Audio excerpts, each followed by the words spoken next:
क्या आप जानते हैं कि ख़वातीन के हकूक़ को लेके भी हाल ही में जो है वो एक बड़ा इंटरेस्टिंग स्लोगन सामने आया है। कहा जा रहा है कि ख़वातीन के हकूक़ जो हैं वो इंसानी हकूक़ हैं। जी हाँ, बिल्कुल। ऐसी बात नहीं है कि ख़वातीन जो है वो इंसान नहीं है, लेकिन समहाउ बहुत सारे लोगों के नज़दीक ख़वातीन के हकूक़ की डिमांड जो है वो कतई तौर पे इंसानी हकूक़ की डिमांड नहीं, बल्कि ये कुछ ऐसी चीज़ है जो कि होनी ही नहीं चाहिए। दिलचस्प बात ये है कि ये आज की बात नहीं, बहुत शुरू से ही ये मसाइल जो हैं इनका सामना करना पड़ा है ख़वातीन को, और न जाने इसकी वजह क्या है। दिलचस्प सूरत-ए-हाल ये है कि वो बुनियादी हकूक़ जो कि आम आदमी अपना हक समझकर बहुत दीदा दलेरी के साथ वसूल करते आए हैं, उनको जो है वो हासिल करना भी एक अलग जद्दोजहद रही है ख़वातीन के लिए। जैसे कि तालीम हासिल करना। अब तालीम हासिल करने के हवाले से सिर्फ़ हमारे ही सोसाइटी में नहीं, बल्कि दुनिया भर के मुख़्तलिफ़ माशरों में मुख़्तलिफ़ जो है वो यकीन बातों पर किया जाता था। जैसे कि एक बात ये थी कि अगर ख़वातीन इल्म हासिल करेंगी तो वो तमाम उम्र के लिए बीमार पड़ जाएँगी। इसी तरह से कुछ लोगों का ख़याल ये था कि ख़वातीन जो हैं वो तालीम हासिल करेंगी, डिग्री हासिल करेंगी तो उनका यूट्रस जो है वो बच्चा पैदा करने की सलाहियत से महरूम हो जाएगा। सुन के अजीब-सा लगता है ना? लेकिन हकीकत है कि तारीख़ ने ऐसी बहुत सारी अजीबो-गरीब बातें ना सिर्फ़ देखी हैं, बल्कि ऐनी शाहिदीन का कहना ये है कि बहुत ज़्यादा तवील सफ़र तय करके ख़वातीन आज जहाँ पे मौजूद हैं, उसको हम एक दिन का जो है वो हासिल नहीं कह सकते।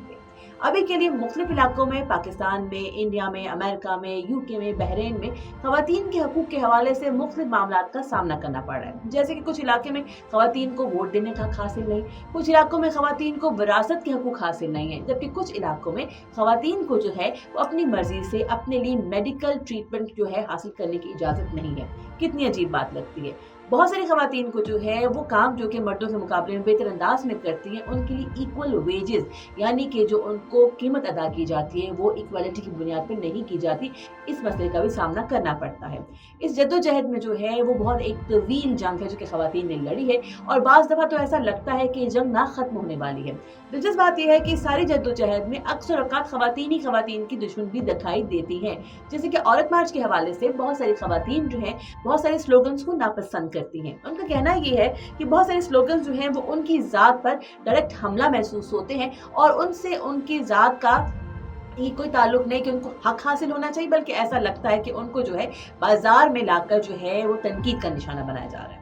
सोचने की बात है कि अगर आप अपना हक मांगते हुए शर्म महसूस करते हैं, बुनियादी हकूक़ के लिए आप लड़ नहीं सकते, तो फिर कोई आपको हक दे या ना दे इससे आपको फ़र्क नहीं पड़ेगा।